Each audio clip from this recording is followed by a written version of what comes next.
조갑제 TV 시청자 여러분 안녕하십니까? 2022년 2월 26일 아침 8시입니다. 지금 우크라이나가 러시아에 의해서 급탈을 당하고 있습니다. 그 장면이 텔레비전을 통해서 생생하게 보도되고 있습니다. 그걸 지켜보는 마음이 정말 쓰립니다. 더구나 비슷한 경험을 한 한국인들은 어떻겠습니까? 바로 1950년 6월 25일 대한민국이 우크라이나 같은 처지에 놓였습니다. 그러나 트루만 대통령의 위대한 결단, 이승만과 국군의 정말 초인적인 저항 정신으로 유엔군이 들어오면서 우리는 살았습니다. 그러나 지금 우크라이나를 도와줄 나라는 하나도 없습니다. 군대를 보내서 도와주지는 않고 그냥 립서비스만 하고 있습니다. 어제 대선 토론회를 보신 분들은 이재명이 대통령이 되면은 한국이 우크라이나가 되겠구나 하는 것을 확실하게 알았을 것입니다. 우크라이나 사태의 가장 큰 교훈은 뭡니까? 핵무기를 가진 러시아가 침공하니까 동맹이 없는 우크라이나는 속수무책으로 당한다. 미국도 러시아가 겁이 나서 군대를 보내지 않는다. 그러면은 이재명이 들어서 가지고 종전선언을 통해서 한미동맹을 사실상 해체한 다음에 북한이 침공하면은 이재명은 어떻게 하겠습니까? 항복할 거 아닙니까? 어떤 평화도 어떤 전쟁보다 좋다 이거 아닙니까?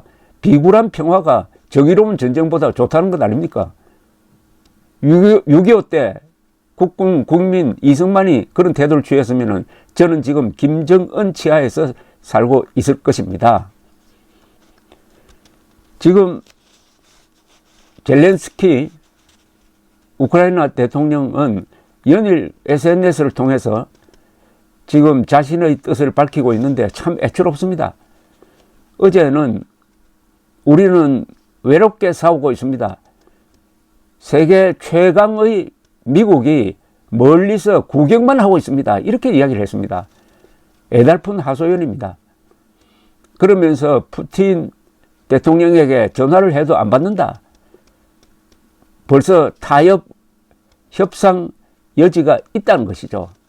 그런 사이에 러시아군은 키예프를 포위를 하고 이미 특공대는 키예프 시내로 들어왔을 겁니다.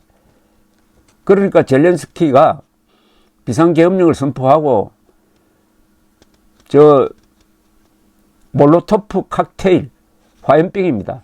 화염병을 만들어 가지고 저항을 하자면서 18,000개의 소총을 시민들에게 나눠줬습니다. 완전히 도시 게릴라전으로 저항하겠다는 뜻이죠. 그리고 우크라이나 군대도 용감하게 싸우고 있습니다. 저 흑해의 스네이크 섬이라는 데서는 그것을 지키던 13명의 우크라이나 군이 항복하라는 러시아 해군의 최후 통첩에 엿먹으라고 마지막 통신을 한 뒤에 집중 포화를 맞고 13명이 다 죽었다고 합니다. 그리고 키예프 근교 공항을 차지하기 위한 공방전에서 200명의 우크라이나 특수부대원들이 전사했다고 합니다. 이건 러시아군의 발표입니다. 지금 하루에 100명 이상씩 죽고 있습니다. 우크라이나 군대가. 아마 러시아 군대의 피해도 피해가 아니죠. 당연한 응징인데 하루에 아마 수백 명씩 죽을 겁니다. 키예프를 포위한 상태에서 협상을 하자 이렇게 나오고 있습니다. 푸틴은 협상을 하자 또는 항복한 뒤에 협상하자 이렇게 신호를 보내는 것은 더 이상 피를 흘리지 말고 정권 교체를 하자는 거죠. 젤렌스키를 체포를 하든지 젤렌스키 또한 내가 제1타겟이고 우리 가족이 제2타겟이다 이렇게 하소연을 하고 있는데 미국이 러시아에 대한 제재는 약속을 하지만은 푸틴에 대한 개인적 제재도 하겠다고 하지만은 군대를 보내지 않습니다. 군대를 보내지 않으니까 20만 명이 쳐들어왔는데 4천만 명의 우크라이나 국민들이 이제 노예가 될 판입니다. 지금 대러시아 제재에서 아주 주목되는 게 있습니다. EU가 앞장서서 푸틴과 라브로프 외무장관에 대해서 제재를 하겠다고 하니까 미국도 같이 하자 이래 됐습니다. 이 개인 제재입니다. 이거는 푸틴과 라브로프에 대한 개인 제재는 아무도 두 사람이 해외에 가지고 있는 자금을 추적해 가지고 동결하는 거 또는 해외로 나오는 것을 막는 거. 그러니까 푸틴 라브로프는 미국이나 유럽에 올 수 없다. 뭐 이 정도인지 모르지만은 아주 상징적인 의미가 있습니다. 사실은 두 사람을 전쟁 범죄자로 규정한다는 거죠. 국제형사재판소에 고소를 해가지고 국제형사재판소가 체포장을 발부할 수도 있습니다. 그러면은 외국에 나가면 체포를 해야 합니다. 그 정도의 법적 신분을 만들어가지고 심리적 압박을 가하겠다. 이런 뜻으로 보입니다. 여기에 대해서 지금 러시아도 보복을 하고 있습니다. 영국에 대해서 영국이 러시아에 대한 별도의 제재를 하니까 러시아는 영국 비행기는 앞으로 러시아 상공을 지날 수 없다라고 했습니다. 그러면은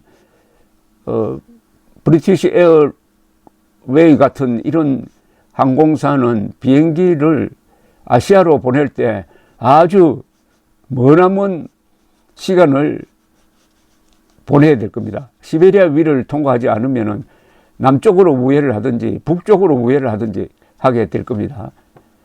러시아도 가만 안 있겠다 이렇게 나오는데 이 푸틴은 은근히 공갈을 칩니다. 우리에게 계속 제재를 한다든지 하면은 우리는 핵무기 사용을 검토하겠다는 취지로 이야기를 합니다. 물론 그게 말이 안 되죠. EU에도 핵무장 국가가 두 개 있지 않습니까? 프랑스와 영국. 그런데 사실은 핵무기만큼 강력한 무기가 하나 있습니다. 바로 스위프트란 제도입니다. 이게 뭐냐면은 달러 결제 시스템입니다. 이 달러 결제 시스템에서 러시아를 배제하자 하는 논의가 지금 일어나고 있습니다. 그러면은 러시아 경제는 무역이 거의 마비됩니다. 석유, 천연가스를 팔아가지고 먹고 사는 나라인데 이렇게 되면은 바로 1년에 GDP가 5% 감소한다는 통계도 있습니다. 이게 바로 금융의 핵폭탄입니다. 이걸 쓸 거냐 말 거냐 해가지고 지금 논의가 일어나고 있는데 이게 푸틴에 대해서 상당한 압박이 될 것으로 보입니다. 지금 텔레비전 영상을 보면은 이제 본격적으로 키예프 사람들도 탈출을 하기 시작했습니다만은 그래도 질서정연하게 움직이는 게 아주 인상적입니다. 우크라이나는 그동안 너무나 많은 침공을 받고 2차 세계대전에는 수백만 명씩 죽고 해가지고 그야말로 고생한 사람들이니까 그게 DNA가 되었는지 참 점잖게 대응한다.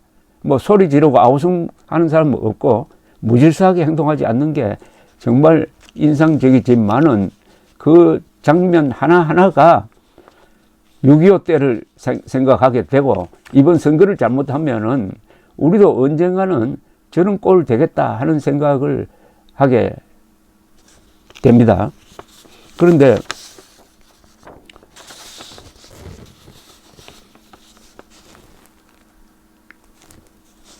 화염병을 영어로 뭐라고 하는지 아십니까? 몰로토프 칵테일이라고 그럽니다. 몰로토프 칵테일. 이거는 1939년, 40년 이 무렵에 러시아가 핀란드를 침공한 적이 있습니다. 핀란드가 용감하게 싸웠습니다. 그때 무기가 없는 시민들이 몰로토프 칵테일, 즉 화염병입니다. 화염병을 만들어 탱크에 던졌습니다. 그게 아주 효과가 있었어요. 그때 붙은 별명이 몰로토프 칵테일인데 이걸 다시 젤렌스키 정부가 키예프 시민들에게 이걸 만들어서 저항을 하라고 하니까 지금 핵무기 가진 탱크 가진 러시아 군대를 화염병으로 대결하자 하니까 이 싸움이 얼마나 처참하게 보입니까?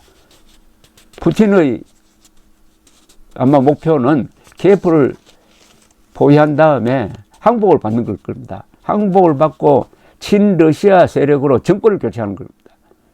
정권 교체하고 아마도 이 KGB 같은 탄압을 잘하는 요원들을 남겨가지고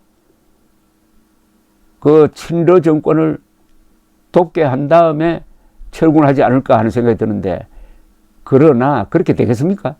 4천만이 지금 반러시아로 완전히 돌아버렸는데 이 사람들을 과연 그런 식으로 통제할 수 있겠느냐 이거죠. 이미 우크라이나 사람들은 자유를 맛보았습니다. 그래서 친러시아 대통령을 2번 쫓아낸 적이 있습니다. 전투에는 이기겠죠. 그러나 기나긴 전쟁이 이어질 것이고 여기에서 푸틴이 최종 승자가 되느냐? 어려울 겁니다. 아마 최종 패자가 될 가능성이 있습니다. 이 독재자는 자기 나름대로 생각을 합니다. 자유세계의 저력을 모릅니다. 어제 TV 토론을 보면서 윤석열 후보만 확실하게 우크라이나 사태의 교훈을 알고 있는데 그걸 조금 쉽게 설명을 해야 되는데 단호하게 이야기해야 되는데 이 부분은 좀 아쉬웠습니다. 우크라이나 사태의 핵심은 핵을 포기한 우크라이나의 실수입니다. 세계에서 3번째 많은 핵무기를 갖고 있다가 미국 설득에 넘어가서 핵을 포기했습니다.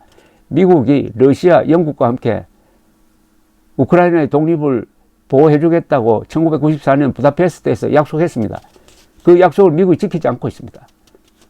왜냐? 동맹국이 되는데 실패했기 때문입니다.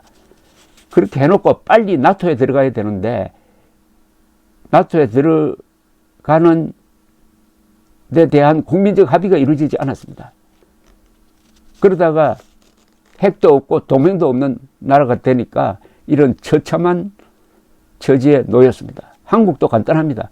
우린 지금 핵이 없어요. 그러나 동맹이 있습니다. 한미동맹이 있습니다. 그러나 이재명은 미군을 소련군은 해방군이고 미군은 점령군이라고 보는 자가 대통령이 되면은 한미동맹 해체로 갈 게 분명합니다. 여기에 북한과 중국이 가담하게 될 것입니다. 그러면은 이재명 되면 한국은 우크라이나 되는 것 아닙니까? 지금 윤석열 후보가 어렵게 됐습니다. 이대로 가면 윤석열 후보 지게 됩니다. 이재명 지지율이 올라가고 있습니다.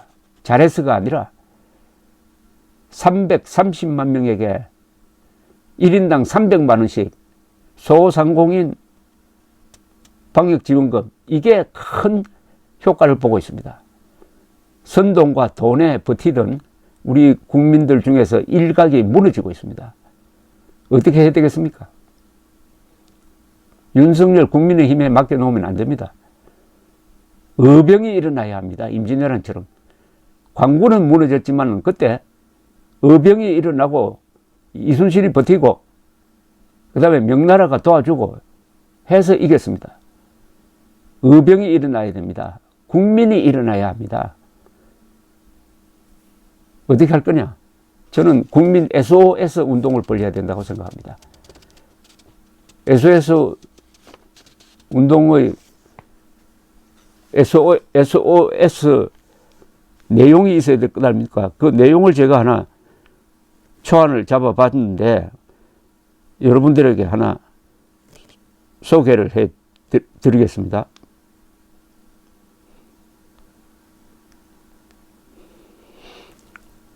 대한민국이 지고 있습니다. 도와주십시오. 국민적 권리가 없으면 이 선거는 집니다. 당일 투표, 사전 투표 가리지 말고 투표장에 다 나가야 합니다. 반성 없는 정과 사범을 뽑아 세계의 웃음거리가 되지 맙시다. 자식들에게 그분 닮으라고 가르치렵니까?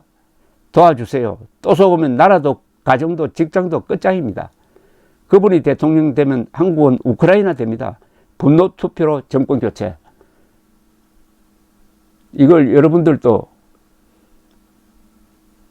메모해가지고 한 사람이 10명씩 돌리면